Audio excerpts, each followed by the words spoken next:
Alhamdulillah, senang sekali bisa bertemu kembali dengan teman-teman, saudaraku, solih-solihah semuanya yang dirahmati Allah Subhanahu wa Ta'ala di channel YouTube Mbak Nur Kesuksesan Islami.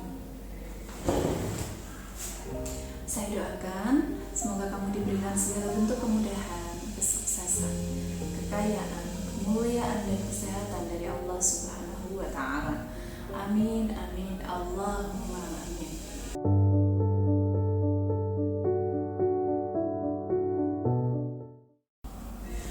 Teman-teman solih-solihah yang dirahmati Allah Subhanahu wa Ta'ala, para bapak dan para bunda yang mengemban tugas berat, mengemban amanah untuk merawat, mendidik anak-anak hingga solih-solihah, supaya insya Allah di masa depan nanti berguna bagi umat. Amin, Allahumma amin. Teman-teman, kajian hari ini Mbak Nur akan membahas tentang salah satu pertanyaan seorang akhwat yang menurut Mbak Nur ini penting sekali. Dan setelah Mbak Nur tanyai beberapa teman-teman dan Mbak Nur juga melihat di beberapa perusahaan, ternyata masih ada yang belum paham hukumnya atau salah kaprah hukumnya. Apa itu Mbak Nur? Jadi Mbak Nur merasa wajib banget membahas ini di kajian ini ya. Namun sebelumnya Mbak Nur minta maaf karena Mbak Nur manusia biasa, bukan makhluk sempurna. Hanya saja Mbak Nur tetap berusaha memperbaiki diri setiap detiknya. Semoga kita semua tetap istiqomah yang untuk memperbaiki diri tanpa memandang masa lalu kita yang mungkin buruk dan jauh dari Allah Subhanahu wa Ta'ala. Amin, Allahumma amin. Jadi pertanyaannya bagaimana? Pertanyaannya gini, Mbak Nur, bolehkah saya sholat berjamaah berdua dengan pacar?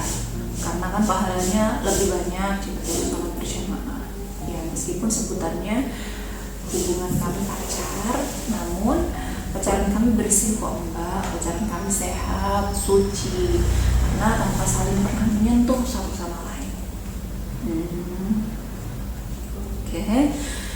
Oke, menghela nafas dulu ya teman-teman.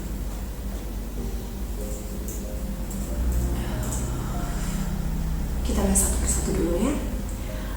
Sholat berjamaah kan pahalanya lebih besar dari sholat sendiri. Jawaban Mbak Nur, iya. Sholat berjamaah insya Allah pahalanya jauh lebih besar dibandingkan kita melakukan sholat sendiri. Namun, bolehkah kita sholat diimami oleh pacar kita? Abu Ishaq Asy-Syairazi, siapa itu? Salah seorang ulama Syafi'iyah. Beliau menyatakan makruh tahrim seorang laki-laki sholat mengimami seorang wanita yang bukan mahram.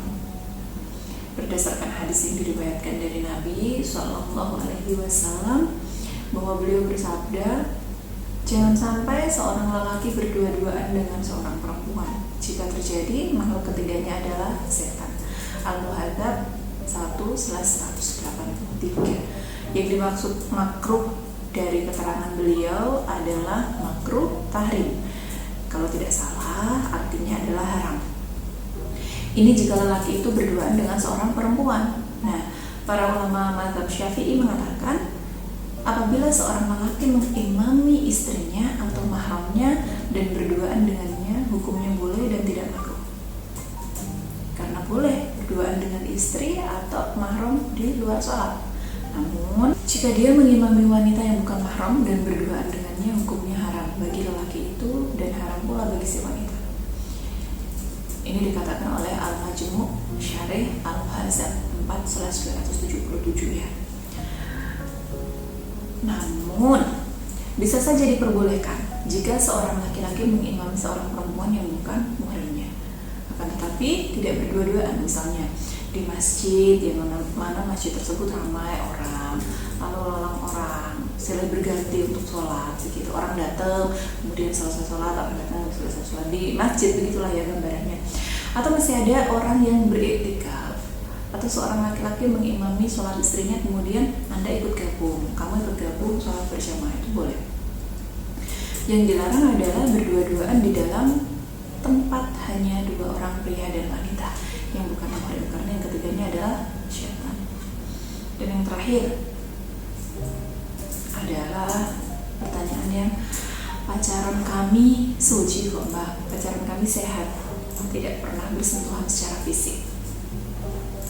Hai ukti, kategori zina itu bukan hanya soal sentuhan fisik loh, tapi memandang dengan gairah, memandang dengan ketertarikan, memandang dengan penuh nafsu, memandang dengan penuh cinta yang menggelora pada lawan jenis juga bagian dari zina mata dan hati. Jadi langkah baiknya berhenti sebelum zinanya semakin dalam dan fitnahnya semakin brutal. Berhenti bagaimana mbak? Jika kamu mencintainya, menjauhlah darinya. Dekati pencintanya, maka dia, Allah, akan mendekatkanmu dengan jodoh yang insya Allah tertulis di Lauhul Mahfuz.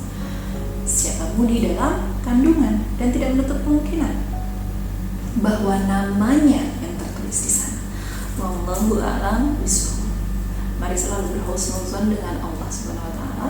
Nah, kisah soal pacaran, Mbak Nur mau sedikit cerita tentang kisah pribadi Mbak Nur. Namun di video selanjutnya ya. Semoga masih dipertemukan esok hari ya. Mari bersama sukses dan berkah di jalan Allah. Wassalamualaikum warahmatullahi wabarakatuh.